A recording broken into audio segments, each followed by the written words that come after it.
bienvenue dans cette nouvelle vidéo. Aujourd'hui, je suis méga contente d'enfin commencer le premier épisode d'une série de vidéos que je voulais mettre en place sur la chaîne depuis le début d'année, mais je n'ai tout simplement pas eu le temps de commencer ça avant.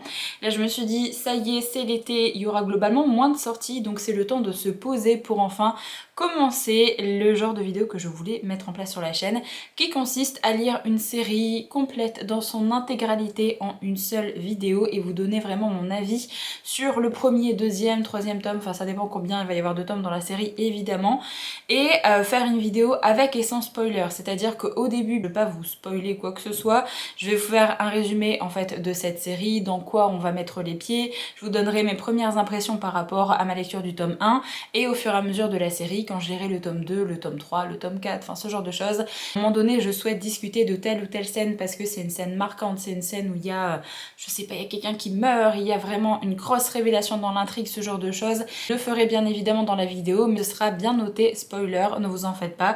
Comme ça, si jamais vous avez lu uniquement le premier tome, vous pouvez regarder le début de la vidéo où je parle du premier tome, comme ça vous avez mon ressenti sur le début de cette série, savoir un petit peu ce que j'en pense. Si jamais vous avez lu le premier et deuxième tome, vous pouvez regarder cette partie-là de la vidéo et vous garder la suite pour plus tard. Vous voyez un petit peu le principe. Je me suis dit que ce serait vraiment cool de vous prendre avec moi pendant ma lecture de certaines séries parce qu'il y a vraiment des séries qui ont peut-être des 5-star predictions pour moi. Là notamment la première série c'est le cas parce que j'avais lu le premier tome de cette série-là il y a quelques années maintenant de ça en VO et je m'étais arrêtée là parce que les tomes sont extrêmement gros. Je lis vraiment beaucoup plus lentement en VO. Je disais toujours bon je lirai la suite plus tard et ça n'est jamais arrivé et maintenant la trilogie était traduite complètement en français donc voilà, je me suis dit que j'allais relire le premier tome en français et continuer la série en français, vraiment avoir une immersion totale également dans cette série parce que bien évidemment je peux louper quelques petites choses quand je lis en anglais forcément. Donc voilà pour le principe de ce genre de vidéo. Donc là on se retrouve pour l'épisode 1 dans lequel je vais lire la série Les Eaux Émeraudes de Phandalin. Donc le premier tome s'appelle La Cité de Jade, le tome 2 s'appelle La Guerre de Jade, qui est comme ceci tout rouge, et le tome 3 s'appelle L'Héritage de Jade, qui est énorme. Il fait 960 pages je crois ce tome 3, donc que des petites briquettes pour cette série. Donc là j'ai commencé ma lecture du premier tome, donc je vais vous en parler un petit peu là pour l'instant. Alors, faut savoir qu'on est dans une trilogie de fantasy un petit peu urbaine, c'est-à-dire que le monde est totalement créé par l'autrice, mais ça pourrait ressembler aux nôtres, puisque il y a des métros, il y a des voitures, il y a des téléphones, enfin ce genre de choses. Donc c'est pas de l'urban fantasy, parce que quand on parle d'urban fantasy, c'est vraiment un monde qu'on connaît nous, comme Harry Potter, c'est un monde qu'on connaît nous, ça se passe à Londres, voilà. Juste, il y a quelques éléments magiques qui sont abordés dans le roman. Là, c'est pas le cas, c'est vraiment un monde qui a été totalement inventé par l'autrice. D'ailleurs, il y a une petite carte en tout début du roman qui présente l'île où va se dérouler le roman, donc c'est l'île de Keikon. Et après, on a également une autre map qui présente la ville qu'on va suivre vraiment spécifiquement, qui est donc la cité de Janloon. Et donc vous avez vraiment toutes les rails de métro, ce genre de choses, donc c'est vraiment urbain. Voilà, faut aimer ce genre-là, mais clairement, c'est un régal pour l'instant.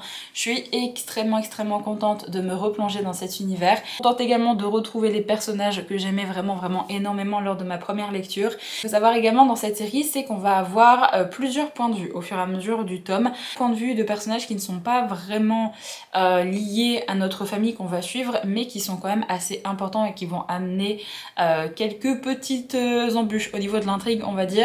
Et en fait, sinon, on a 4 personnages principaux. Donc on a 3 personnages qui sont frères et sœurs et qui font partie d'un clan qui s'appelle le clan Sansim.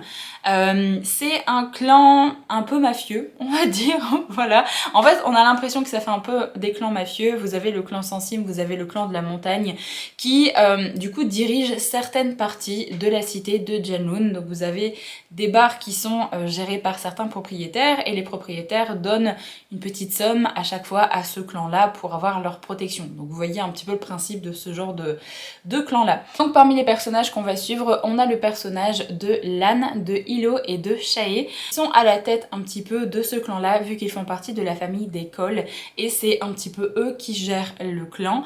Vous avez Lan qui a repris le flambeau du clan après que son grand-père lui a laissé un petit peu la place. Hilo est techniquement la corne du clan parce que c'est un peu la personne qui va au conflit, c'est lui qui va gérer quand il y a des choses qui ne vont pas. Lan, du coup, c'est la personne qui est à la tête de tout ça et qui va donner les ordres. Et il a également une autre personne qui va l'aider plutôt de façon tactique, assez politique, on va dire. Vous avez également Shae qui fait partie de cette famille, mais en fait qui était partie de cette cité-là. Il avait décidé de quitter un petit peu le clan et sa famille pour essayer de se faire une vie à l'extérieur de tout ça, sauf que ça ne s'est pas forcément passé comme prévu, et là elle est de retour justement chez elle. Et ce qu'il faut savoir également, c'est que les personnes qui font partie des clans, donc du clan des Sensim et du clan de la montagne, sont des os émeraudes, c'est-à-dire qu'ils sont capables d'utiliser le jade qui est une pierre, donner certaines capacités à la personne qui porte cette pierre-là. Donc au plus vous avez du jade sur vous, au plus vous pouvez faire de choses, mais toutes les personnes ne peuvent pas porter du jade sans conséquence. Vous avez vraiment une certaine catégorie de personnes qui peuvent le faire, mais avec également un entraînement. Vous avez même une académie qui est là pour aider en fait les plus jeunes à approcher un petit peu le jade au fur et à mesure de leur formation, essayer d'avoir une toute petite pierre pour essayer de voir ce que ça fait comme sensation dans leur corps, et au fur et à mesure ils vont avoir 2-3 pierres pour essayer de s'habituer et de pas être exposés directement à une grosse quantité de jade. Donc forcément vous avez le pilier du clan qui a beaucoup de jade sur lui, et donc il est capable de faire des choses assez incroyables avec, notamment certaines capacités physiques qu'une personne totalement lambda n'a pas, donc ça aide également au niveau des combats. Voilà, donc vous avez vraiment le jade qui est extrêmement important là-dedans, et donc forcément au niveau des clans, au niveau de leurs affaires, ça va être quelque chose d'assez important, puisqu'il y a des mines où on va essayer de récolter le jade. Après les clans mettent un petit peu la main sur ça. Vous avez le gouvernement qui est à l'extérieur également de ça. On dit toujours que l'or et le jade restent à l'écart, c'est-à-dire que tout ce qui est normalement pouvoir politique, tout ce qui touche à l'argent, tout ce qui touche vraiment à la ville en général, c'est le pouvoir politique en place, et ce sont donc des personnes qui n'ont pas accès au jade et qui ne sont pas du coup des os émeraudes. Et vous avez justement les personnes qui font partie des clans qui eux n'ont pas du tout accès à la politique vraiment du pays, ce genre de choses, mais ils font partie du clan. Vraiment une distinction entre les deux. Normalement ils ne sont pas censés se mêler les uns aux autres, voilà. Bien évidemment, comme il y a plusieurs clans, il y a des clans qui cherchent à mettre la mainmise sur certains endroits, qui cherchent à agrandir leur territoire, donc forcément il y a des querelles entre les clans, et c'est ce qu'on va suivre au fur et à mesure de cette histoire. Ce que j'aime vraiment bien pour l'instant, en tout cas avec ma relecture du premier tome, c'est qu'on a vraiment les points de vue des personnages qu'on suit. Donc on a vraiment Hilo, Lan et Shae qui sont extrêmement différents, qui n'attendent pas du tout la même chose de la vie, du clan, de leur façon de vivre en général, et du coup leurs arcs narratifs sont hyper intéressants à suivre, c'est vraiment bien développé. Mais vous avez également le clan qui forme un petit peu une famille, et donc si jamais il y a quelque chose qui ne va pas, si quelqu'un est dans la mouise, forcément c'est tout le clan qui va répondre en conséquence par rapport à ce qui est arrivé. C'est vraiment quelque chose qui est hyper intéressant à suivre et qui est vraiment bien fait. Donc oui, pour l'instant j'aime vraiment beaucoup ma relecture là de ce premier tome. On a également un quatrième point de vue qui va être abordé au fur et à mesure, qui est un jeune garçon qui est notamment encore à l'académie pour essayer d'apprendre à utiliser le jade sans forcément avoir des conséquences dramatiques sur son corps, puisque comme je vous l'ai dit, il y a vraiment que certaines personnes qui peuvent utiliser le jade sans forcément être malades, sans forcément avoir des conséquences dramatiques, puisque certaines personnes qui ne sont pas normalement habilitées à utiliser le jade peuvent vraiment mourir à cause de ça. Vous avez des personnes qui se sont littéralement arraché des bouts de peau parce qu'ils ont comme une démangeaison extrêmement importante au niveau du corps, et donc ils se font du mal à eux-mêmes. Qu'ils ont tenté de porter plus ou moins de quantité de jade sur eux. Forcément un côté où les personnes qui ne sont pas forcément du clan, ne sont pas des os émeraudes, sont un peu jaloux de ça et aimeraient avoir du jade et aimeraient pouvoir justement l'utiliser, mais comme ils ne sont pas dans la capacité de le faire, il y a vraiment tout un côté comme ça qui va être abordé. Donc oui, c'est assez intéressant parce qu'on est vraiment dans un clan avec du coup les personnages qu'on va suivre. On a également le personnage qui est à l'académie, qui apporte un regard extérieur un petit peu à tout ça, qui est un peu le fils adoptif, on va dire, du clan des Sensim, notamment de la famille d'école. Là, c'est chouette de suivre son point de vue aussi parce qu'il connaît justement Lan, Hilo et Shay depuis très longtemps. Un petit peu dans quoi on va mettre les pieds dans cette histoire. Pour l'instant, au niveau world building, c'est quand même assez peu développé parce que l'autrice met vraiment l'accent sur on apprend à connaître les personnages, on essaye d'apprendre un petit peu à connaître ce que le Jade est capable de faire et vraiment les tensions qu'il y a déjà entre les clans. Il y a déjà certaines petites choses qui se mettent en place où du coup vous avez le pilier du clan Sensim, qui est donc Lan, qui essaye de savoir si le clan de la montagne fait les choses dans les règles, s'il n'essaye pas de contourner certaines petites choses pour agrandir un peu leur territoire, essayer de manger certains autres clans qui sont beaucoup plus petits, parce qu'ils l'ont déjà fait dans le passé. Donc voilà, il y a quelques tensions quand même parmi les clans, donc on va suivre ça. Donc là pour l'instant, je suis arrivée page 195 au chapitre 17, donc je vais avancer tranquillement là dans ma lecture. Je sais déjà qu'il y a une scène que je ne vais pas forcément aimer relire parce qu'il y a vraiment une scène auquel je m'attendais pas forcément à ma première lecture et je m'en rappelle encore, même si ça fait du bien là d'avoir une relecture parce que j'ai vraiment tous les détails qui me reviennent en mémoire, donc franchement j'aurais pas pu continuer la série sans avoir relu le premier tome, ça c'est sûr. Donc voilà, je vais continuer ça tranquillement là aujourd'hui. Je reviendrai vous faire un petit update quand j'aurai bien avancé. Mais je suis vraiment trop contente de retrouver les personnages. Vraiment, ils sont hyper charismatiques. J'adore les personnages de cette famille. Vraiment l'un des points forts de cette série, je trouve, en tout cas dans le premier tome. Même si pour l'instant, le world building et l'intrigue globale de la série est quand même assez peu développé. Mais en même temps, je suis qu'à la page 200 et le livre fait quand même 600 et quelques pages. 620 pages. C'est normal que l'autrice ait cherché à mettre l'accent sur les personnages et sur notre découverte de l'univers tout simplement. Donc c'est quand même une histoire où c'est assez facile à rentrer dedans. On comprend très facilement qui est qui dans le clan, comment le clan fonctionne et comment le Jade en fait peut donner telle ou telle capacité. Donc ça c'est vraiment trop bien parce que si jamais vous voulez vous lancer dans une série de fantasy mais vous avez peur un petit peu des gros univers où il y a vraiment beaucoup de détails dès le début, là comme c'est de la fantasy urbaine, c'est quand même très facile de rentrer dedans. Donc je vous conseillerais quand même en première lecture, en tout cas là pour ce premier tome, peut-être que par la suite on aura un côté peut-être un peu plus politique, géopolitique qui va être développé et au niveau peut-être des tensions avec les différents clans, je ne sais pas. Mais en tout cas, au niveau du premier tome, ça se lit vraiment tout seul, ça se lit très bien. Même si c'est quand même une grosse briquette, c'est pas forcément très dense au niveau du style d'écriture et au niveau de l'histoire. Donc voilà pour le premier update dans ce vlog. Je reviens très rapidement pour vous donner mon avis sur la suite. Petit update au niveau de ma lecture de la Cité de Jade, je suis arrivée au chapitre 37, page 403. J'aime toujours autant ma lecture, vraiment c'est assez incroyable. Je trouve qu'il s'est passé moult choses quand même depuis la dernière fois où je suis venue vous faire un update, je sais même plus où j'étais arrivée.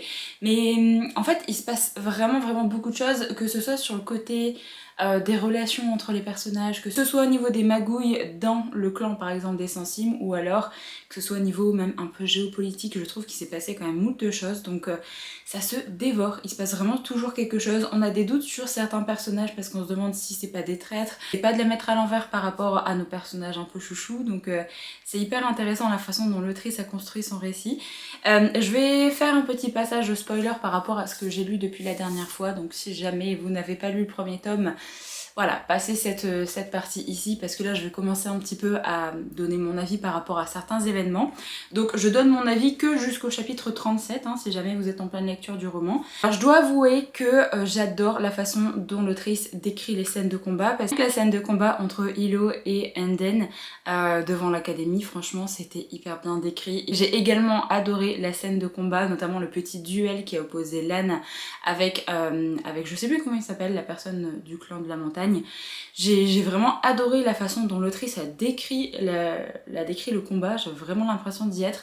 Alors je me pose pas mal de questions justement par rapport à ce combat, par rapport au fait que Lan ait remporté le Jade de cette personne-là, parce que bon, on a vu que Lan, il n'était plus présent, mais en fait je me pose vraiment pas mal de questions sur pourquoi le Jade qu'il a ramassé sur cette personne-là lui a fait autant d'effets, même si du coup il y avait quand même beaucoup de Jade. C'était une main, donc je crois que c'était l'un des généraux en fait du clan de la montagne, donc forcément il avait quand même beaucoup de Jade sur lui, mais j'ai vraiment l'impression que ce Jade était limite comme je sais pas, comme modifié, comme si on avait ajouté quelque chose au Jade pour qu'il fasse des effets supplémentaires.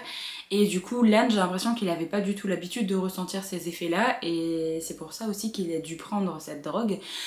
Donc je me pose vraiment pas mal de questions, j'ai vraiment l'impression que c'est pas du jade habituel, parce que au fur et à mesure, il a quand même ramassé pas mal de jade grâce au combat qu'il a pu gagner, ce genre de choses, mais j'ai vraiment l'impression que ça lui a fait vraiment quelque chose de bizarre.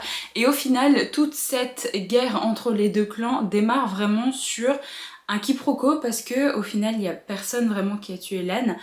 Oui, il y a Béro qui était dans le coin, qui a commencé à tirer sur lui, mais il l'a pas touché. Enfin, en tout cas, de ce qu'on a compris quand on a lu le chapitre, on a vraiment pas l'impression que Lan a été atteint en fait par l'une des balles que Béro a tiré. Donc j'ai vraiment juste l'impression qu'il s'est juste évanoui, peut-être de douleur, ou évanoui parce qu'il avait repris une grosse dose de drogue, et du coup voilà, tout s'est déclenché à partir de ce moment-là, comme quoi il fallait vraiment juste une petite étincelle pour que ça démarre. C'est quand même la mort du pilier du clan Sansim. J'ai même pas l'impression que le clan Sansim ait vraiment cherché à comprendre comment il était mort, vu que je me dis, techniquement, à chaque fois qu'il y a un combat entre deux guerriers des clans différents, il y a toujours un moment où la personne, lorsqu'elle gagne, elle rafle en fait le jade sur la personne, et là il est mort avec le jade sur lui. Il était dans l'eau, mais je veux dire, personne n'a pris son jade, donc c'est quand même bizarre. Et en plus de ça, si jamais il est mort de noyade, il y a quand même pas mal de petites questions à se poser. Est-ce que c'est quelqu'un vraiment qui l'a noyé? Est-ce que c'est quelqu'un du clan de la montagne ou pas? Enfin, j'ai vraiment l'impression que Hilo et que les gens du clan Sansim, même Shae en fait, quand elle a appris la mort de Lan, j'ai juste l'impression qu'elle s'est dit ok, c'est eux, et elle s'est pas posé de questions, et elle a pas cherché vraiment à comprendre comment elle était morte. En plus de ça, lorsque Anden vient essayer de parler à Hilo, il le rembarre vraiment instantanément, et j'ai pas trop aimé ce passage là, parce que je me suis dit, mais même si t'as pas envie d'entacher un petit peu la mémoire des morts, tout ça, c'est quand même bien de savoir la vérité, de savoir comment ton frère est mort. Il y a vraiment un truc tout autour de la mort de Lan qui m'a fait un peu bizarre. Donc j'espère qu'on aura peut-être un petit peu de réponse, ou alors que soit Shae, soit Hilo va enfin ouvrir les yeux, essayer de creuser un petit peu tout ça. Et alors vraiment, le personnage de Béro, on le voit vraiment pas souvent, mais il m'insupporte, c'est incroyable. Le genre de personnage qui en fait qu'à sa tête, qui écoute un tout petit peu les ordres, mais au final, si ça lui plaît pas, ben elle le fait pas. J'aime vraiment pas ce genre de personnage d'habitude, mais là du coup ça apporte une autre petite dynamique également dans le roman, et là ça a amené justement les événements avec la mort de Lan, parce que si jamais il n'y avait pas eu Béro derrière qui le suivait, il serait peut-être pas sorti de son taxi, il serait peut-être évanoui dans le taxi, et du coup pris en charge directement par les gens du clan. Donc oui, quand même l'histoire de Béro, c'est bizarre, mais ça amène quand même des choses au niveau du récit, donc ça passe. J'aimerais vraiment bien savoir pourquoi Doru, donc qui était l'augure des saisons, tout ce qu'il a fait contre le clan Sansim. J'ai un petit peu l'impression qu'il cherchait à jouer un petit peu les entremetteurs entre le clan de la montagne et le clan Sansim, puisque à l'époque du grand-père de Hilo, eh bien il y avait justement une sorte de paix en fait qui régnait, et là il s'aperçoit que la paix n'est plus vraiment là, donc peut-être qu'il essayait de donner un peu des informations, qu'il essayait également d'amadouer le clan de la montagne pour que ça dégénère pas. J'ai l'impression que c'est peut-être ça, mais en même temps, d'un côté il a quand même trahi le clan, donc au bout d'un moment il faut peut-être qu'il assume aussi les choses. Donc là, le fait qu'il soit un petit peu interdit de sortie dans sa maison sans son jade, tout ça, ça va clairement lui mettre un coup, donc voilà. Sinon globalement, est-ce que j'ai autre chose à dire? Ah oui, j'ai adoré la façon dont Shae s'est dit, bon ok, mon frère est mort, je retourne à la banque, je vais prendre mon jade et ça y est, je rentre dans la bagarre. Je me dis, il y a quand même le côté où elle s'est pas forcément vraiment posé de questions par rapport à la mort de Lan. J'ai l'impression que comme ils sont habitués à avoir des morts en fait dans le clan assez régulièrement, c'est peut-être voilà leur façon de fonctionner aussi. Du coup, j'ai vraiment bien aimé le plan qu'elle a donné à Hilo pour justement ne pas foncer dans le tas et essayer justement de faire du mal au clan de la montagne d'une autre façon.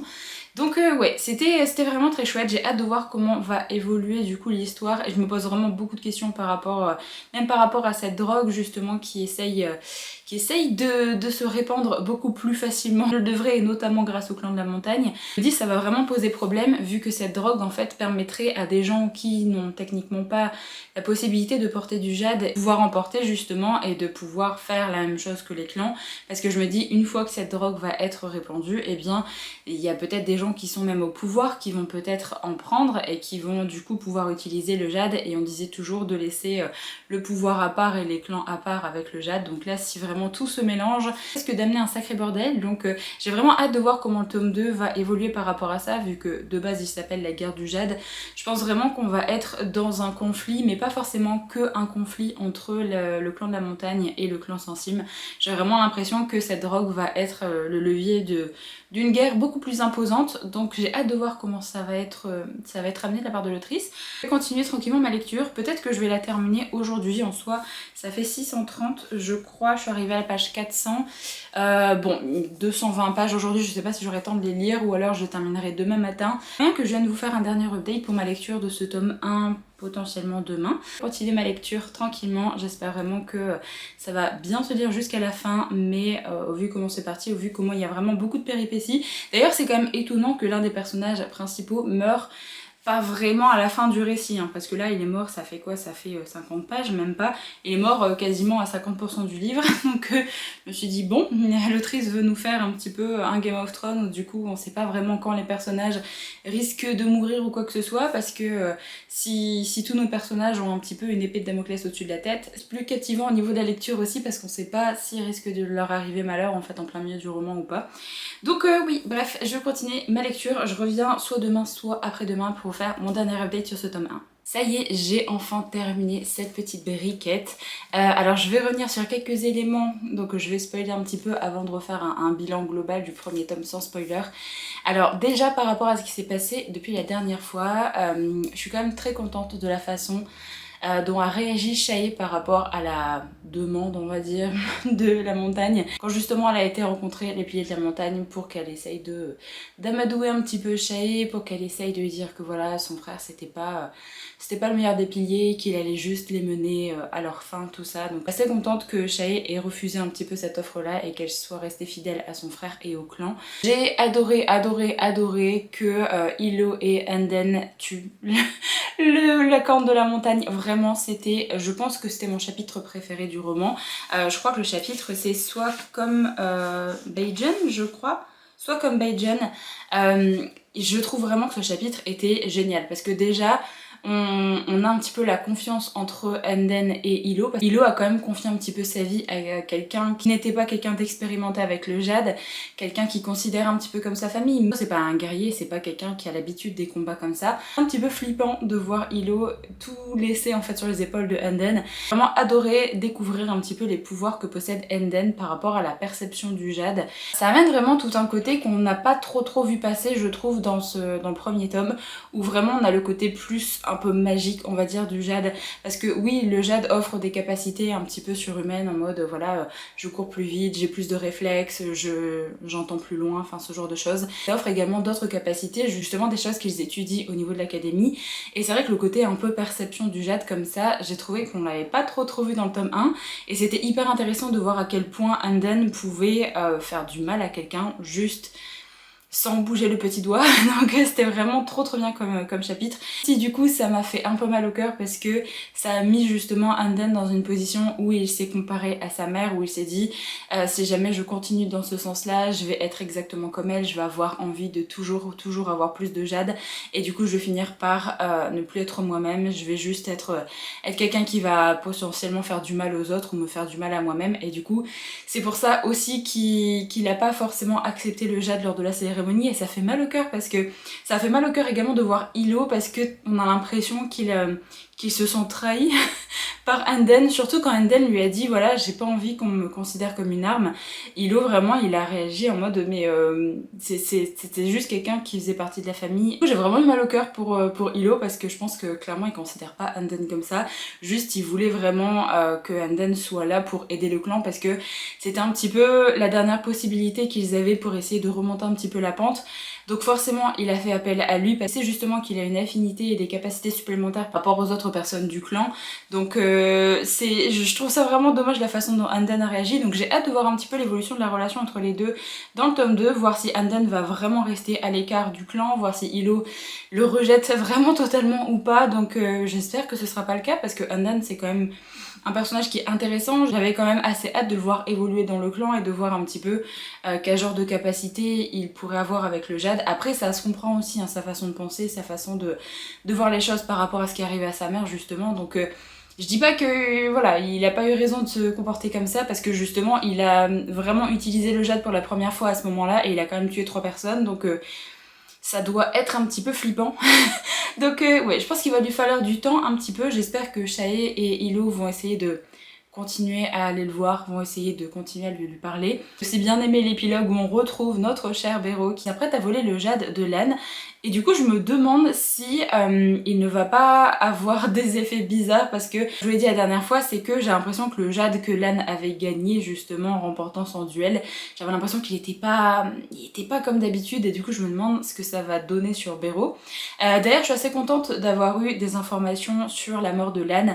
Hilo a justement expliqué un petit peu ce qu'il avait fait à la mort de Lan, il lui a expliqué que voilà il était quand même au courant de ce qui s'était passé, juste que pour lui en fait c'est quand même la faute de la montagne, tout ça. Donc je suis assez contente d'avoir eu ces explications et notamment cette petite conversation entre Hilo et Shae. Je suis très contente par rapport à tout ce qui s'est passé au niveau de la fin, ça donne très envie de lire le tome 2. Du coup pour faire un petit bilan rapide par rapport à ce premier tome, une lecture vraiment que j'ai adorée, qui est hyper immersive. On a un attachement au personnage qui est assez dingue, franchement on a l'impression d'être avec cette famille, on a l'impression de faire partie du clan Sensim et vraiment il y a pas mal de petits retournements de situation, il y a vraiment tout un côté un peu géopolitique qui commence à peine à être abordé dans ce premier tome et qui est hyper intéressant. J'ai très hâte de lire la suite parce que au vu de la fin je pense que ça annonce quelque chose d'assez mouvementé dans le tome 2. Franchement si jamais vous aimez la fantasy un petit peu urbaine, si jamais vous aimez le côté pas forcément un peu fin de famille quand même parce que il y a un personnage qui vient s'ajouter à une famille et même le côté fin de famille dans le clan lui-même en fait je trouve qu'il est assez présent, mais les relations familiales assez fortes, les relations même entre personnages qui sont assez complexes, des personnages assez gris aussi parce que on a envie de les apprécier mais en même temps ils font des choses horribles, mais voilà c'est nos personnages qu'on suit, c'est nos personnages chouchous donc forcément on a envie de les supporter eux et pas les autres même si on sait que c'est pas forcément eux les gentils dans l'histoire. Si jamais vous aimez les bagarres avec des carambites, avec des lames, avec... Bon, il y a aussi des pistolets, mais on a un petit peu ce côté arts martiaux qui est abordé dans le roman. Il y a même vraiment une autre dynamique dans le roman et c'était vraiment trop cool. Je vous conseille énormément cette série parce que vraiment ce premier tome est juste trop bien. C'est une excellente entrée dans l'univers et il se passe déjà tellement de choses dans le tome 1 que j'ai vraiment trop hâte de lire la suite, même si j'avoue que j'ai extrêmement peur pour nos personnages, j'ai extrêmement peur de voir comment l'histoire va évoluer. Je vais me laisser un petit peu le week-end pour souffler un petit peu et je commencerai le tome 2 directement en tout début de semaine prochaine. Donc je reviendrai vous faire un premier retour dès que j'ai commencé la guerre du Jade, qui est une petite briquette de 760 pages je crois, donc il va me falloir un petit peu de temps de lecture, parce que celui-là faisait 630 pages, donc l'autre est encore plus gros et le troisième fait 900 pages. Voilà, donc le troisième je pense que je vais l'étaler un petit peu sur 2 semaines. Mon goal c'est de lire en fait cette série tout au long du mois de juin, donc là j'ai lu le premier tome pour la première semaine, je lirai le tome 2 pour la deuxième semaine et après j'étalerai le tome 3 sur la 3e et 4e semaine de juin. Je pense que ça va me faire du bien d'étaler un petit peu le dernier tome parce que les petites briquettes de 900 pages, à moins que ce soit hyper méga addictif et que je n'arrive plus à lâcher cette lecture, je pense que je vais faire une petite pause vers la moitié du roman. Mais ouais, franchement très contente de m'être plongée dans cette histoire. J'ai vraiment adoré retrouver les personnages et je suis méga hypée et je suis vraiment prête pour lire la suite. D'ailleurs, avant que je termine ce petit clip, regardez, j'ai commencé à faire une petite page dans mon bullet journal pour la série, donc elle n'est pas encore complètement terminée. J'ai mis ici les petits visuels en français, j'ai mis les petits visuels d'une édition collector en VO, je crois. J'ai mis le petit fanart de tous les personnages principaux qu'on va suivre, et donc il me reste un peu de place pour noter des petites choses, mais j'aime vraiment bien ce que ça donne pour l'instant. Et j'étais obligée de faire un spread dans mon bullet journal pour cette série, parce que je sens que ça va être une série chouchou. Je retrouve enfin pour ma lecture de La guerre du Jade. Ça y est, j'ai enfin débuté ce tome 2. J'ai bien envie de le lire jusqu'à dimanche. Nous sommes jeudi, je l'ai débuté hier et du coup je me suis fait un petit découpage qui consiste à lire quasiment 150 pages par jour pour essayer de le lire et de le terminer dimanche. Je sais pas trop si je vais y arriver, mais c'est un petit peu mon goal pour essayer de rester à jour au niveau du temps que je voulais consacrer pour telle et telle lecture pour le mois de juin. Alors du coup j'ai lu ma partie d'hier, je suis arrivée au chapitre 12, page 151 et j'aime déjà beaucoup ce début de deuxième tome. Alors je pensais pas pas qu'on allait directement commencer ce tome 2 avec la mort du grand-père de la famille Cole. Je pensais pas du tout qu'on allait démarrer comme ça, donc j'étais assez étonnée. Je pense pas que ça a forcément changé grand chose au niveau de la dynamique entre Hilo et Shae par exemple. Ça se ressent quand même qu'ils ont de la peine par rapport au décès en fait de leur grand-père, même si du coup au niveau de la fin apparemment et de la dernière année c'était un petit peu compliqué pour lui. Donc voilà, déjà ça, je pensais pas que ça allait démarrer comme ça. Alors après, je suis assez contente de voir un petit peu qu'on a avancé un petit peu dans le temps par rapport à la fin du premier tome. On essaye de voir un petit peu dans quelle situation est le clan Sensim pour l'instant. Et j'aime plutôt bien également avoir un petit peu de point de vue interne. Les deux frères, donc la corne de Hilo et après je crois que c'est son premier point du coup il me semble. Je suis assez curieuse de découvrir plus de choses sur cette famille. Donc leur sœur maintenant est assez importante dans le clan vu qu'elle est avec Hilo. Donc je suis très contente d'avoir un petit peu plus de point de vue en fait externe à la famille Cole en général. Alors on a bien évidemment retrouvé Bero, vraiment c'est incroyable à quel point j'ai l'impression qu'il se sort d'un petit peu de toutes les situations et qu'il est juste méga chanceux dans la vie. Alors j'ai hâte de voir comment il va s'en sortir là avec le nouveau gel qu'il a sur lui, avec sa prise de drogue du coup. D'un côté j'aimerais bien qu'il finisse par prendre trop de drogue et que du coup il fasse une overdose et qu'on n'entend plus parler de lui parce que c'est pas un personnage que j'aime bien. Donc j'ai pas forcément envie qu'il lui arrive des trucs vraiment bien. Bon, je vais faire avec ce personnage là, surtout qu'il traite vraiment toutes les autres personnes avec qui il travaille un peu comme du caca, hein. Donc il est pas très gentil non plus, il est assez imbu de lui-même. Alors par rapport à la situation de Enden, je pensais pas que Hilo allait l'envoyer dans un autre pays comme ça. Je crois que c'est Espenia, hein, du coup l'autre pays, si jamais je dis pas de bêtises, ou c'est ça, Espenia. Alors j'ai bien aimé le chapitre là justement que j'ai terminé où il parle un petit peu de son arrivée là-bas, le fait qu'il soit dans une sorte de famille un petit peu d'accueil, le temps de faire ses études. Et du coup, vu qu'à la fin il va voir quelqu'un qui utilise justement le jade et il se dit mais normalement voilà, il est pas censé avoir de jade ici, pourquoi il y a une personne qui utilise le jade comme ça?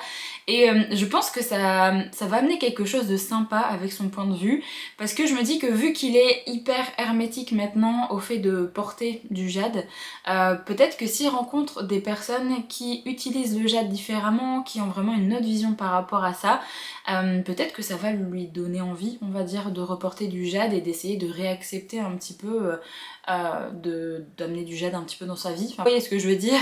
Donc j'ai vraiment hâte de découvrir plus de choses là sur Espenia et je me demande qui est cette personne là, qui a utilisé le jade. Est-ce que du coup Handen va se rapprocher de cette personne ou pas? Donc voilà. Alors par contre je me pose un petit peu des questions sur le nouveau crush de Shae, parce que en fait j'ai vraiment trop peur pour eux. À chaque fois je me dis c'est quelqu'un de nouveau, quelqu'un qui a quand même la possibilité de porter du jade mais qui ne le fait pas, et du coup à chaque fois je me dis c'est peut-être une top du clan de la montagne, faut qu'elle fasse attention, peut-être que du coup il va essayer de lui faire du mal, de lui briser le cœur, d'avoir des informations sur le clan Sensim, peut-être essayer de, je sais pas, de la kidnapper, enfin je lui imagine vraiment plein de trucs alors que pour l'instant il a rien fait de bizarre cette personne. Je pense que c'est parce que j'ai pas envie qu'il lui arrive malheur, mais faut pas non plus que j'imagine que dès qu'elle va parler à une personne extérieure au clan ça va être quelqu'un qui va essayer de lui mettre à l'envers. Donc voilà, j'ai hâte de voir la situation évoluer entre le clan Sensim et le clan de la montagne, vu que là on est toujours sur pas mal de tensions, sur une guerre un petit peu ouverte. On verra si jamais il y a des lois ou si jamais il y a des traités de passer entre les clans. Pas trop comment on va évoluer de ce côté-là. Et pose également la question de quand est-ce qu'ils vont rouvrir les mines de jade, parce que c'est un petit peu la galère au niveau économie à cause de l'arrêt du minage. Donc ouais, pas mal de petites questions là en ce début de tome 2, mais en tout cas je suis directement bien dans l'histoire. Là vraiment je me pose vraiment énormément de questions, mais je trouve qu'au niveau des différents points de vue qu'on va suivre, et là par exemple le point de vue d'Anden, je pense qu'il va apporter des petites choses un petit peu nouveaux par rapport au premier tome. J'ai très hâte de continuer ma lecture, donc je vais lire ma partie du jour qui doit normalement me faire arriver au chapitre 23, page 299. J'essaie de lire ça tranquillement cet après-midi, peut-être que je viendrai vous faire un update demain, donner mes petits retours sur cette partie-là. Je vous retrouve pour faire un petit update sur ma lecture. Alors je suis arrivée au chapitre 26, page 331. Alors normalement j'aurais dû lire 2 parties depuis la dernière fois vu que ça fait 2 jours que je vous ai pas repris. Sauf que il y a 2 jours ça a été une journée extrêmement chargée pour moi et j'avais très peu lu, ce qui fait que j'ai quasiment lu la partie d'avant-hier hier seulement et du coup j'ai avancé que de 30 pages sur la partie que je devais lire hier. Donc c'est pas très grave, il n'y a rien de dramatique, c'est juste que voilà, j'ai eu une journée extrêmement chargée. Ça je vous en parlais dans un autre vlog, mais j'ai un petit problème oculaire en ce moment qui est très pénible, du coup j'ai pas forcément pu beaucoup lire. Donc j'ai pas forcément beaucoup de choses à vous dire non plus par rapport à cette partie-là, parce qu'on avance sur pas mal de personnages, on avance tranquillement, on découvre un petit peu ce que Hilo cherche à faire également en essayant de se rapprocher de, je crois que c'est Ven quelque chose, je ne sais plus son nom, enfin la personne qui pourrait prendre le contrôle de la montagne à la place de, du pilier qui est en place. Donc je trouve ça plutôt intéressant et plutôt bien joué de leur part d'essayer de faire une sorte de rébellion interne plutôt que d'essayer de continuer à faire la guerre ouverte comme ça. Le traité de paix qu'ils ont essayé de mettre en place n'est pas forcément très crédible, mais c'est pour essayer de faire bien au niveau des politiciens et pour essayer de rassurer un petit peu le peuple, mais ça se voit que des deux côtés de toute façon ils comptent pas vraiment le tenir, en tout cas ils vont peut-être le tenir là au tout début, mais ça va pas rester comme ça très longtemps. Donc je trouve ça plutôt bien en fait de la part de Hilo et de Shae d'avoir essayé de se rapprocher en fait d'une personne qui pourrait potentiellement renverser Eight Mada. Je crois que c'est ça son nom si jamais j'ai pas de bêtises. Donc ouais, c'était assez intéressant de voir ça. J'aime toujours bien suivre le personnage de Anden au niveau de Espenia parce que je trouve que c'est assez intéressant. On a beaucoup plus d'informations sur ce qui se passe là-bas, également sur comment les gens vivent également et ce qu'ils pensent un petit peu par rapport au Jade, donc c'est assez intéressant. Et je dois dire que la fin de la partie 1, vous avez Hilo qui va rencontrer techniquement son neveu. Je m'attendais pas vraiment à ce qu'il tue du coup la mère de l'enfant. J'étais assez choquée qu'il ait fait ça et que du coup son copain également soit tué par la même occasion, mais pas forcément par la main de Hilo directement. Ouais, je m'attendais pas à ça, donc voilà, donc un nouvel arrivant dans la famille d'école qui n'était pas forcément prévu et la façon dont ça a été fait c'est un petit peu discutable quand même. Donc oui, parce que les raisons en fait qu'a donné justement la mère de l'enfant à Hilo pour expliquer en fait qu'elle ne voulait plus rien avoir à faire avec le clan étaient quand même assez crédibles, assez normales, assez justifiées, donc bref, du coup voilà, fin de première partie qui m'a quand même assez surprise. Mais sinon ouais, j'avance bien tranquillement dans ma lecture. On sent en fait que c'est un tome qui est quand même beaucoup plus basé politique, on va dire, politique, géopolitique que le premier tome. C'est assez intéressant aussi parce que du coup ça nous permet vraiment de voir un petit peu comment sont les gens qui habitent dans les pays aux alentours de l'île qu'on suit. Donc c'est plutôt intéressant d'avoir fait ça dans ce tome 2. J'espère qu'on aura un petit peu plus d'action parce que je trouve qu'il n'y a pas forcément moult péripéties en fait là dans cette première partie. Parce qu'ils m'ont arrivé à la moitié du roman, le roman fait 768 pages, 330, donc reste tranquillement la moitié du roman et je trouve que niveau rythme c'est pas forcément trop ça, mais en même temps on a tellement d'informations sur plein de choses que je trouve ça quand même intéressant et que du coup je m'ennuie pas dans l'histoire, juste ça se sent que c'est pas du tout le même rythme que le tome 1, donc ouais j'espère que ça va être un petit peu plus mouvementé par rapport à la deuxième partie du roman, mais j'ai vraiment très hâte de continuer ça, donc normalement là je vais pouvoir me poser un petit peu ce week-end pour essayer d'avancer bien comme il faut dans cette lecture. Bon alors, je reviens pour faire un petit update au niveau de ma lecture. Je l'ai pas encore terminé, mais je pense que je vais le terminer là aujourd'hui. Je suis arrivée chapitre 48, page 599. J'ai cru que j'allais jeter ce livre-là par la fenêtre, vraiment. En fait, je vous ai dit la dernière fois, oui, j'espère qu'il y aura un petit peu plus d'action dans la deuxième partie, parce que voilà, je trouve qu'il n'y a pas forcément beaucoup d'action pour l'instant, même si c'est intéressant, on avance niveau géopolitique, etc.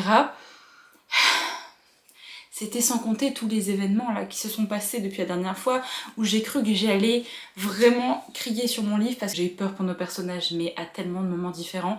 Déjà, Shae qui décide que bon bah le clan n'a plus confiance en moi, etc. Bon bah vas-y, je vais faire un duel avec Eight Mada.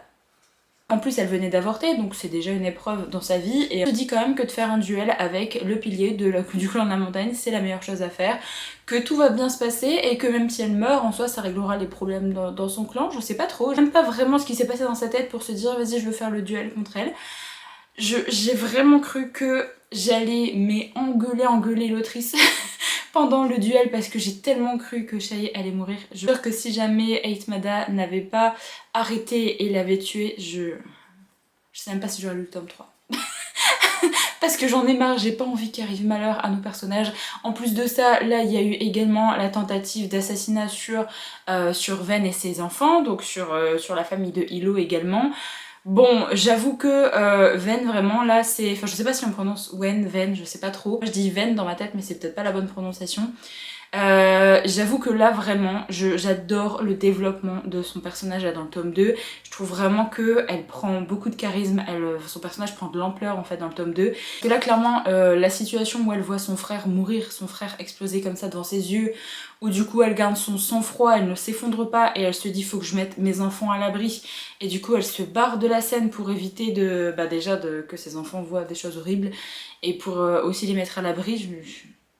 Pardon, vraiment pardon, mais la force mentale qu'elle a dû avoir à ce moment-là, c'est incroyable. Je suis trop triste en plus que la corne soit morte parce que c'était un personnage que j'aimais vraiment bien. Et du coup de voir Hilo dans cet état et de voir son frère aussi, de voir Tar pleurer comme ça quand il a appris la mort de son frère, mais c'était émouvant, donc j'avoue que je m'attendais pas à ça. Et franchement, si Ven et les enfants seraient morts avec ça, je pense que Hilo aurait pété un câble et que ça aurait été sanglant, mais partout, genre partout. Du coup, il y a eu bien évidemment l'ex de Shae qui est venu en mode bonjour, c'est moi qui ai donné les informations parce que ils m'ont obligé, parce que c'était soit ta famille, soit ma famille en gros. J'étais sûre, je vous l'avais dit, j'étais sûre qu'il allait créer des problèmes. Vraiment, c'est pas forcément ce à quoi je m'attendais. Mais je sais pas, je m'en suis doutée en fait qu'avec ce personnage-là, il allait arriver des trucs qu'il fallait pas. Donc vraiment, je suis trop énervée en fait contre lui. Du coup, ça me saoule parce que Shae se dit que c'est totalement sa faute ce qui est arrivé, parce que du coup, elle a amené un petit peu cet homme-là dans sa vie et elle l'a ramené un petit peu au niveau du clan et tout. Donc vraiment la culpabilité qu'elle ressent, ça me saoule parce que j'ai pas envie qu'elle ait le cœur brisé comme ça. Qui perd son frère, là, qui perd l'un de ses meilleurs amis qui était sa corne et tout, qui a failli perdre sa femme et ses enfants. Shae qui est dans un état pitoyable, du coup Shae n'est pas là pour lui. En plus de ça, Enden est dans un autre pays, donc pareil, c'est quelqu'un de sa famille qui n'est toujours pas présent pour lui non plus. J'ai trop de peine pour Hilo, vraiment j'en ai marre, là j'ai envie que tout se passe bien et plus de mort en fait au bout d'un moment, c'est pas possible. Vraiment que l'autrice fasse mourir Bero, j'en peux plus, parce que il y a eu la scène justement avec Mud, je sais pas trop comment prononcer son nom non plus. Je sais que Bero n'est pas mort. C'est sûr qu'il n'est pas mort parce qu'en fait j'ai appris de mes erreurs dans les autres livres de fantasy où on croit qu'un personnage est mort parce qu'il y a une situation, voilà, il est vraiment dans la mouise, etc. Mais tant qu'on n'a pas vu son cadavre, tant que on sait pas qu'il a arrêté de respirer, pour moi il est toujours vivant. Donc je pense que Bero est toujours vivant. Je suis très contente que Hilo ait attrapé Mud du coup pour du coup se venger un petit peu de ce qui s'est passé aussi.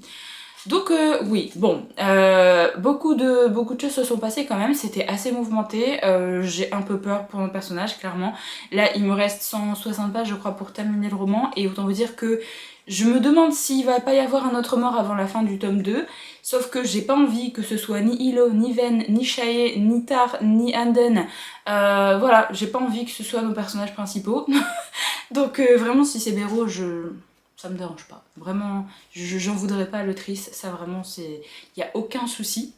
Les personnages qui sont à Espenia, en fait, au fur et à mesure, je m'attache à eux et j'ai pas envie qu'il leur arrive malheur non plus. Et je trouve que c'est plutôt bien joué de la part de Hilo d'avoir fait cette petite négociation d'ailleurs avec les clans là de Espenia. Parce qu'il va donner le jade qui était un petit peu en surplus pour lui, qui n'était pas utilisable pour lui, donc... Franchement, je trouve que c'était plutôt une bonne tactique en soi. J'espère juste qu'il va pas se faire choper par le gouvernement de Keikon, parce que sinon ça va être un petit peu compliqué pour lui d'expliquer ça. Franchement, c'était très chouette, j'ai beaucoup aimé ce que j'ai lu depuis la dernière fois que je suis venue vous voir.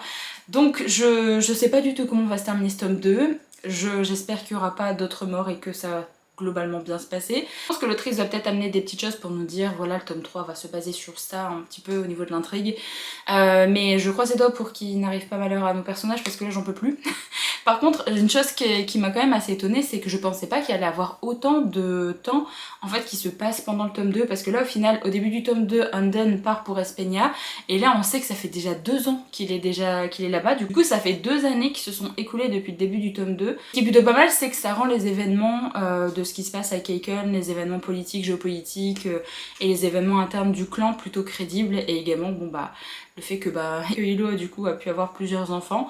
Donc ouais, ça rend quelques petites choses plutôt crédibles d'avoir une avancée comme ça temporelle. Donc je sais pas si on va avoir également une autre ellipse temporelle entre le tome 2 et le tome 3, ça je suis assez curieuse. Donc voilà pour mon petit retour par rapport à ma lecture là de ce tome 2, de mourir de chaud actuellement aujourd'hui, donc j'espère que je vais avoir les idées claires pour essayer de terminer correctement ce tome 2, mais j'ai trop hâte de savoir ce qui va se passer, donc je vais essayer de faire moitié-moitié, essayer de me faire 2 petites séances de lecture là aujourd'hui pour faire 80 pages et essayer de terminer ce tome 2. J'ai trop hâte, vraiment j'ai trop hâte, donc je reviens demain ou après-demain, je sais pas quand, pour vous faire mon dernier update sur ce tome 2. Alors je reviens enfin pour vous donner mon avis final sur la guerre du jade. Je l'ai terminé il y a 2-3 jours de ça, mais j'ai pas eu le temps de venir vous faire un petit update. Donc c'est parti, j'ai enfin le temps de me poser pour vous donner mes derniers retours sur ce roman. Alors déjà, faut savoir que c'est un coup de cœur. Franchement, pendant les 40-50 premiers pourcents du roman, je me suis dit ça va être un 4 étoiles parce que j'ai pas forcément ce 5-star feeling comme pour le premier. J'ai trouvé que le début en fait de ce tome 2 était assez lent. Mais franchement, la deuxième partie, je peux pas ne pas mettre 5 étoiles à ce livre-là parce que j'ai tellement ressenti d'émotions pendant ma lecture. Déjà la dernière fois, je vous disais, quand il y a eu le duel entre Shae et Eitmada, j'ai failli jeter le livre par la fenêtre parce que je voulais pas que Shae meure. Ensuite de ça, on a eu la voiture piégée, on a eu l'un des frères Mai qui est mort, on a eu Ven et les enfants qui ont failli rester. Le fait que ce soit le copain de Shae en fait qui ait techniquement participé à ça et qu'elle ait dû mettre fin à sa vie de ses mains, ça a été compliqué également à lire parce que forcément on a de la peine pour elle. Donc vraiment pas mal de choses qui se sont passées et auxquelles je m'attendais déjà pas à ce moment-là. J'avoue que toute la petite mission qui consistait à se venger justement, où Ven a participé, où Anden a participé également, tellement eu peur pour les personnages. Déjà je me suis dit bon bah ça y est, ils ont fini par tuer le méchant, ils sortent de l'hôtel, c'est bon, c'est fait. Sauf que bien évidemment ça ne pouvait pas se terminer comme ça, ils se font attraper par d'autres méchants qui leur en voulaient, et le fait que Anden ait réutilisé ses pouvoirs, les pouvoirs qu'il a grâce au jade à ce moment-là pour vraiment essayer de sauver la vie de Ven, c'était vraiment trop chouette. J'ai vraiment cru qu'on allait perdre le personnage de Ven. Alors après, je sais pas vraiment dans quel état on va la retrouver dans le tome 3, vu que apparemment elle a une paralysie d'un côté du corps, mais au moins elle est pas morte déjà. Donc j'attends de voir un petit peu dans quel état elle va être dans le tome 3. Côté, je suis vraiment contente de revoir Anden réutiliser du jade, mais bon, je pensais pas que ça allait être dans cette situation-là. Et forcément, le voir retourner auprès de Hilo après ce qui s'est passé, c'était hyper émouvant. Donc je me dis au moins Hilo n'est pas... n'est pas seule, et le fait que Shae lui ait tenu tête et lui a dit voilà, ta femme a fait ses propres choix, elle a vraiment choisi d'aider le clan comme elle le voulait, et le fait qu'elle ne soit pas partie après son altercation avec Hilo qui était assez violente, c'était vraiment très chouette également. J'ai vraiment beaucoup aimé ce passage là. J'ai trouvé que c'était vraiment le bon moment pour elle de s'affirmer et de dire à Hilo que voilà, c'était pas lui de décider non plus de la vie de tout le monde, parce que c'est ok, c'est le pilier du clan, les gens font quand même leur propre choix par rapport à la mise en danger de leur propre vie. Il y avait pas mal de passages assez compliqués à lire, mais j'ai vraiment trouvé la fin hyper intéressante. Bien évidemment, notre ami Bero n'est pas mort, ça va être le running gag de toute la saga lui. Donc à voir du coup au niveau du tome 3, j'ai quand même assez hâte de voir comment ça va se passer avec le clan de la montagne. Est-ce qu'ils vont enfin réussir à tuer Eitmada? Est-ce qu'ils vont enfin réussir à essayer de prendre le pas en fait sur ça, parce que du coup de ce que je comprends dans le tome 3 on va être plus basé sur le fait que les gens lambda essayent de casser un petit peu les clans et essayent d'avoir accès au jade, et pas forcément que les militaires et que les personnes haut placées. Je suis assez curieuse de voir comment ça va être mis en place par rapport à ça, mais ouais, j'espère quand même qu'on aura notre petite vengeance par rapport à Eitmada parce que vraiment je l'aime pas du tout. Donc j'espère qu'on aura ça, donc soit Shae, soit Hilo à un moment, ou soit Anden même, hein, ça se peut qu'il risque de devoir réutiliser le jade, pas forcément de la façon dont il le souhaite, même si là du coup il souhaite apprendre plutôt la médecine avec l'utilisation du jade. Mais en soi je trouve que ça peut être une bonne chose pour lui d'utiliser ça. Je vous l'avais dit au tout début de ce tome là, que le fait qu'il soit à Espenia, ça risquait de lui donner envie de réutiliser le jade mais d'une autre façon, et au final ça a été le cas. Je suis assez contente de ses choix par rapport à ça. Voilà pour ma lecture de La guerre du jade. Donc si je refais un petit bilan par rapport à ma lecture de ce tome 2, c'est une lecture qui m'a fait clairement souffrir, une lecture qui a failli me briser le cœur à pas mal de moments, que j'ai failli juste arrêter, jeter par la fenêtre, parce qu'il y a des moments où j'ai eu extrêmement peur pour nos personnages. Un début qui est quand même assez lent, qui est très basé sur le côté politique, géopolitique, mais une seconde partie qui a quand même beaucoup d'action. Il y a beaucoup de complots, il y a beaucoup de retournements de situation, et c'était vraiment très chouette par rapport à ça. La fin donne bien sûr extrêmement envie de lire le tome 3. Je m'attendais pas forcément à ce qu'il y ait autant d'années de passé dans ce tome 2, donc ça a été assez sympathique également de voir qu'il y a quand même pas mal d'années qui passent, parce que je trouvais que c'était beaucoup plus crédible par rapport au récit. Évidemment un deuxième coup de cœur pour cette série, j'espère que le tome 3 sera également un 5 étoiles, parce que du coup ce sera une trilogie 5 stars qui est quand même assez rare. Même si j'ai des séries vraiment chouchou, il y a quand même généralement un tome qui se place un petit peu en dessous, et là pour l'instant ça n'a pas été le cas, parce que vraiment la deuxième partie de ce roman est absolument géniale. Donc j'ai très hâte de lire le tome 3. Là je suis actuellement en train de faire une petite pause avec d'autres lectures. Je vais commencer la lecture de ce troisième tome en tout début de semaine prochaine pour moi. Je viendrai bien évidemment vous faire un premier update et dès que j'aurai commencé cette lecture là. Je vous retrouve enfin pour la lecture du troisième tome de la série Les Eaux Émeraudes de Fandali. Donc ça y est, j'ai bien commencé l'héritage du jade. Alors je vous ai pas repris très tôt, puisque là je suis déjà arrivée page 333 au chapitre 24. Mais en fait je vous ai pas repris vraiment avant parce que j'avais pas forcément grand chose à dire. Je trouve qu'on est un petit peu comme pour le tome 2 en fait. On redémarre avec une première partie qui est assez lente, où on suit vraiment les personnages dans leur vie un petit peu tous les jours. On essaye de comprendre dans quelle situation est le clan, dans quelle situation sont les personnages, un petit peu également l'évolution du contexte géopolitique, l'avancée un petit peu de la petite guéguerre avec les autres pays, tout ça. Donc c'est vraiment un début de troisième tome qui est assez lent mais qui est quand même hyper intéressant, et je m'ennuie pas pendant ma lecture. Bien sûr quand même eu des petits événements qui m'ont touchée, notamment je suis très contente que Hilo et Ven se soient enfin rapprocher un petit peu. Je suis même assez contente que ce soit plus la guerre froide entre les deux, parce que ça me faisait mal au cœur de voir Hilo vraiment tout seul comme ça.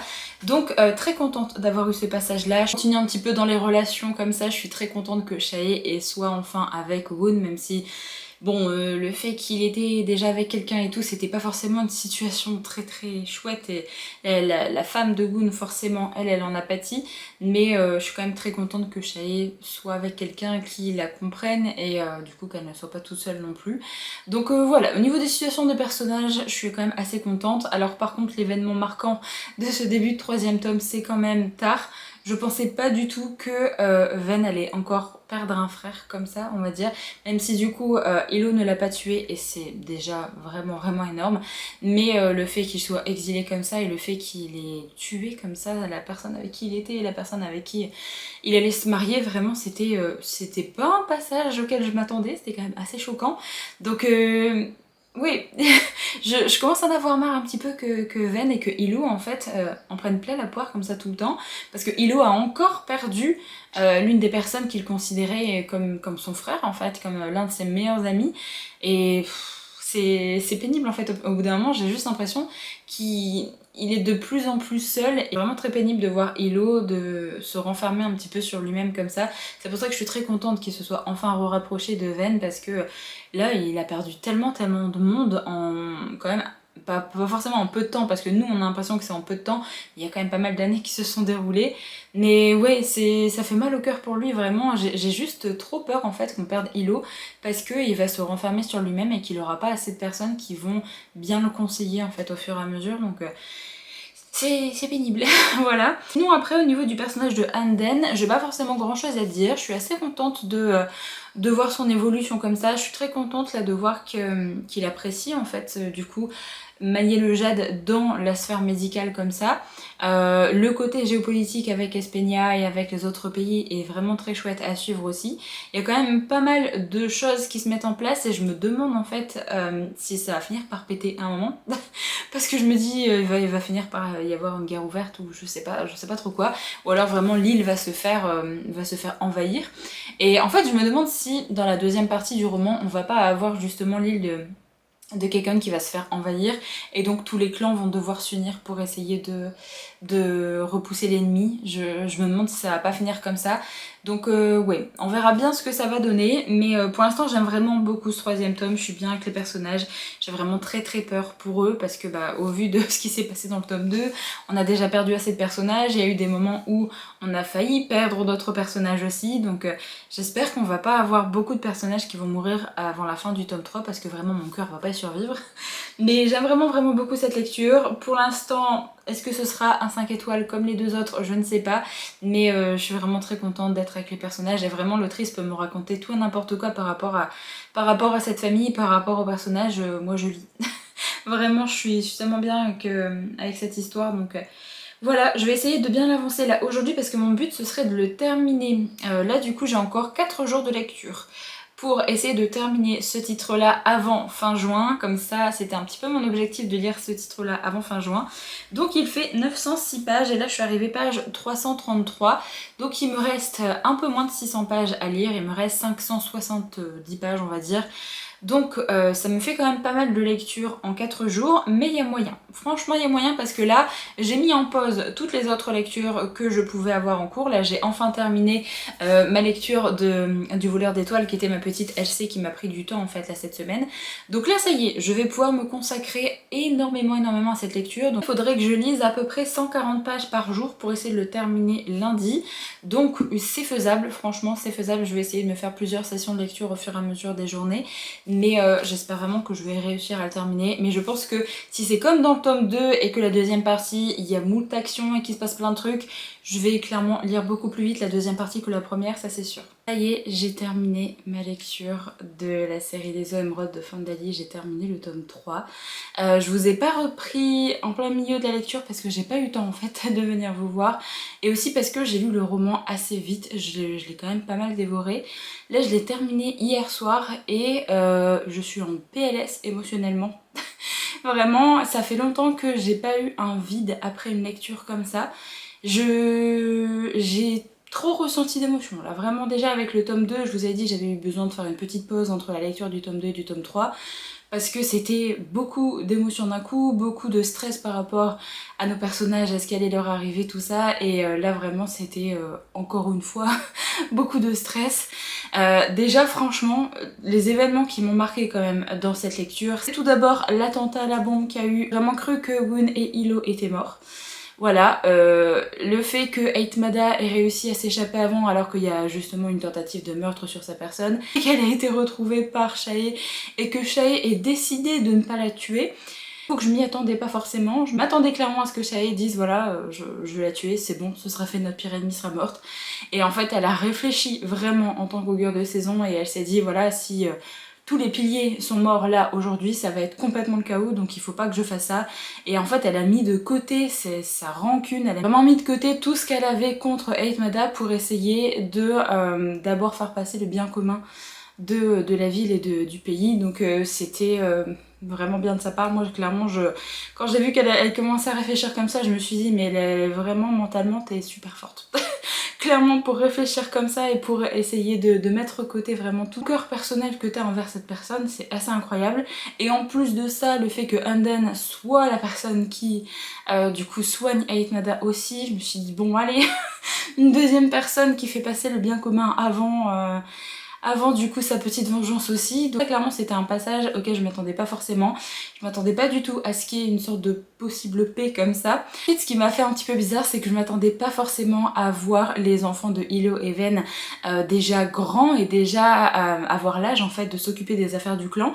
Ce qui fait que quand on a suivi justement Nico et qu'il a expliqué un petit peu ce qu'il souhaitait faire et qu'il ne voulait pas rester dans le clan, qu'il souhaitait s'engager du coup en tant que mercenaire etc.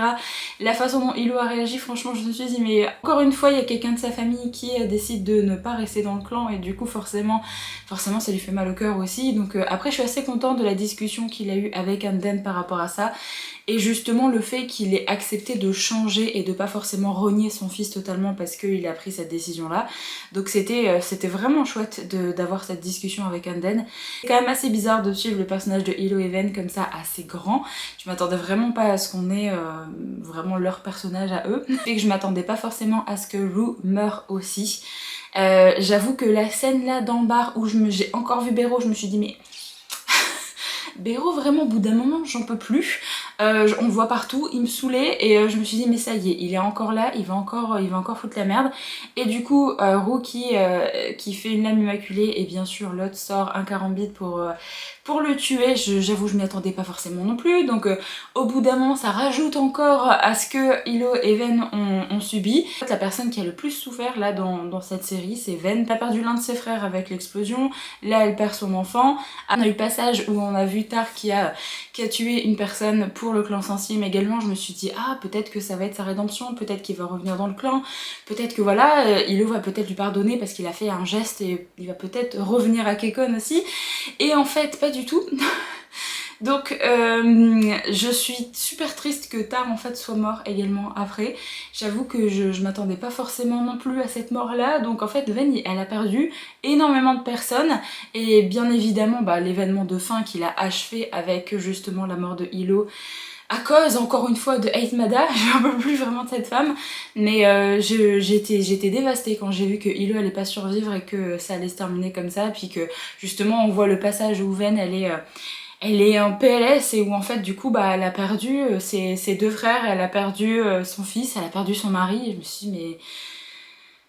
Vraiment j'étais trop mal pour elle. J'avais les larmes aux yeux quand j'ai lu son passage avec où on la voyait passer justement. Et je me suis dit mais vraiment c'est... trop dur en fait de lire ce passage là. J'avais tellement de peine pour son personnage et je pense que c'est vraiment le point fort de cette série, c'est que on s'attache tellement au personnage, on est tellement avec cette famille que dès qu'il leur arrive quelque chose forcément on a super peur pour eux. Déjà j'ai eu peur également au moment où Shae et Ven ont été capturés, où du coup Shae a été notamment torturée et après ça elle a pu porter Jade non plus. Donc vraiment il y a plein de passages comme ça au fur et à mesure où ils en ont bavé. Je me suis dit mais c'est quand en fait que leur souffrance s'arrête au bout d'un moment. Après j'ai quand même bien aimé la fin, le fait que Hilo et le nouveau pilier essayent de changer les choses, essayent d'avoir une paix un peu durable et d'essayer de laisser toutes les vieilles querelles derrière pour essayer justement d'amener une nouvelle ère.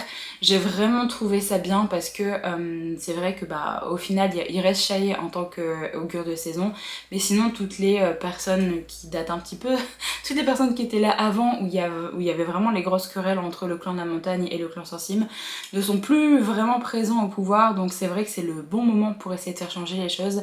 Et j'avoue que c'était vraiment très chouette d'avoir ce passage là, je suis très contente que ça se termine comme ça, même si c'était extrêmement brisqueur du coup de voir Nico devenir pilier à cause de la mort de Hilo comme ça, c'était vraiment brisqueur. Donc bref, une très bonne lecture, voilà, évidemment. Donc si jamais je refais un petit bilan par rapport à ma lecture de ce tome 3 et si jamais je fais un petit bilan par rapport à ma lecture globale de cette série, c'est également un tome où j'ai mis 5 étoiles parce que il m'a fait passer par 1001 émotions quand même pendant cette lecture. J'ai vraiment adoré certains passages. Après si jamais je compare un petit peu les livres, je pense que c'est le tome qui est en dernière position pour moi. Uniquement parce que la façon dont l'autrice a écrit un peu le récit, la façon où on passe énormément d'années en fait dans ce tome 3, j'avoue qu'à certains moments je me suis sentie un petit peu perdue, je me suis dit mais j'ai trop du mal en fait de savoir en fait en quelle année on est, qu'est-ce qui s'est réellement passé, etc. La construction du récit m'a un petit peu gênée, mais j'ai quand même aimé tout ce qui s'est passé à côté. J'ai vraiment été émotionnellement investie pendant cette série. Je pense que mon tome préféré, je pense que c'est le tome 2 parce que le premier tome amène de très bonnes bases et j'ai vraiment adoré le premier tome, mais le tome 2 c'est vraiment le tome qui m'a fait vivre des émotions assez intenses, où j'ai vraiment eu de la peine pour nos personnages. Il y a vraiment des moments où j'ai eu très peur pour eux. Du coup je mettrai le tome 2 en première position, le premier tome en deuxième position et le tome 3 juste après. Mais ça reste une saga 5 étoiles pour les 3 tomes parce que j'ai vraiment adoré l'intrigue globale de la série, j'ai adoré tous les personnages. On a quand même beaucoup de personnages secondaires au fur et à mesure de la série, donc je suis très contente d'avoir fait justement ce petit marathon de lecture pour cette série et de l'avoir lu en un mois parce qu'il y a tellement de personnages secondaires qu'on peut s'y perdre assez facilement je trouve. Mais j'ai vraiment adoré la façon dont l'autrice a développé un petit peu son intrigue, a développé justement tous les complots un petit peu géopolitiques comme ça qui se sont déroulés notamment plus dans le tome 2, dans le tome 3. Il y a vraiment eu beaucoup de boulot de la part de l'autrice d'avoir fait tout ce qu'elle a pu faire, d'avoir fait autant de retournements de situation et d'avoir vraiment bien posé toutes les manigances qu'elle voulait poser jusqu'à la fin. C'était très bien fait de la part de l'autrice et j'ai vraiment adoré la façon dont elle a construit ses personnages, la façon dont elle nous a fait aimer la famille Cole. Une lecture de série qui me laisse pas du tout indemne parce que je suis tombée en amour avec les personnages. Je pense clairement que les personnages vont me rester en tête pendant des années parce que c'était vraiment génial. J'ai vraiment adoré les personnages. Je sais même pas si j'ai vraiment un personnage préféré parce que autant au début de la série je vous aurais dit oui j'aime vraiment bien Shae, et après c'était plutôt Hilo qui était mon personnage préféré, et après Anden a fait pas mal de choses que j'ai bien aimé également, et après Ven m'a beaucoup surprise dans le tome 2 et dans le tome 3 aussi, donc il y a vraiment pas mal de personnages qui évoluent tellement au fur et à mesure de la série, qui deviennent au fur et à mesure mes chouchous et donc ça forme vraiment juste un groupe de personnages chouchous à la fin de la série et voilà, je les aime vraiment tous, donc c'était génial. C'est vraiment une des séries qui change en plus de ce qu'on a l'habitude de voir en fantasy, parce que comme c'est de la fantasy urbaine, ça change un petit peu de ce qu'on a l'habitude de voir en fantasy médiévale ou alors même en dark fantasy, et vraiment toutes les manigances, toutes les intrigues que l'autrice a pu mettre en place, c'était tellement bien mené de sa part que vraiment ça vaut la peine en fait de lire cette série, même si le tome 3 est gigantesque, hein. Voilà, le tome 3 prend un peu de temps de lecture. Je peux vous dire que c'est clairement une autrice qui rentre dans mon petit palmarès des auteurs et des autrices dont j'ai envie de lire tout ce qu'ils vont pouvoir faire.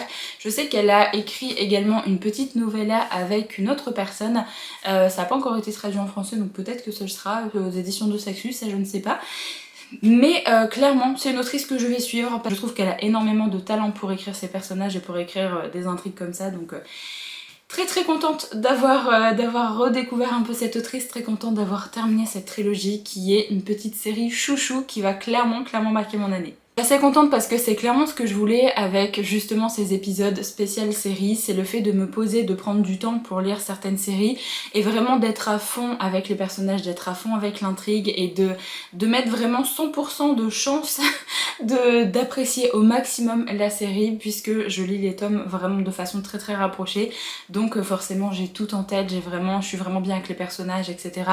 Donc je suis vraiment très contente d'avoir fait ça avec cette série parce que je savais que ça allait être une série chouchou pour moi, donc vraiment très contente d'avoir fait ça pour ce premier épisode de cette série de vidéos. J'espère du coup que ça vous a plu. Je pense clairement que je vais refaire ça dès cet été, puisqu'il y a notamment la série de Chloé Gong que j'aimerais bien lire dans une vidéo comme ça, mais après je me suis déjà noté d'autres séries également pour le reste de l'année, donc j'espère que ça vous plaira. Ce sera probablement des séries qui sont déjà sorties depuis quelques temps et des séries pour lesquelles je suis pas forcément à jour pour ma part. C'est clair que ce sera forcément des séries qui sont terminées, donc soit qui viennent d'être terminées, peut-être que j'attends juste la sortie du tome 2 du duologie ou du tome 3 de la trilogie pour essayer de faire cette vidéo là, parce qu'il y a quelques séries où notamment c'est le cas, mais il y a quand même des séries qui sont déjà terminées depuis un petit moment que j'aimerais bien me lire également dans ce genre de vidéo. J'espère que c'est un format de vidéo en tout cas qui vous plaît, que vous avez beaucoup aimé suivre un petit peu mes aventures avec cette série. Ma vidéo est assez longue, je suis désolée pour ça, mais en même temps j'avais des choses à dire quand même sur cette série. J'espère vraiment que c'est un format qui vous a plu, n'hésitez pas à me le faire savoir dans les commentaires. Moi du coup je vous retrouve très vite pour une prochaine vidéo. Alors peut-être que cette semaine il y aura 3 vidéos, je sais pas trop, parce qu'il y a une série Z qui va arriver, j'ai également un autre vlog qui est en cours on va dire et que j'ai bientôt terminé, du coup peut-être qu'il y aura une vidéo un peu bonus dimanche. Voilà, je suis pas encore totalement sûre, mais peut-être, voilà. Du coup moi je vous laisse ici pour cette vidéo, j'espère vraiment qu'elle vous a plu, je vous retrouve très vite dans une prochaine, donc en attendant, prenez soin de vous.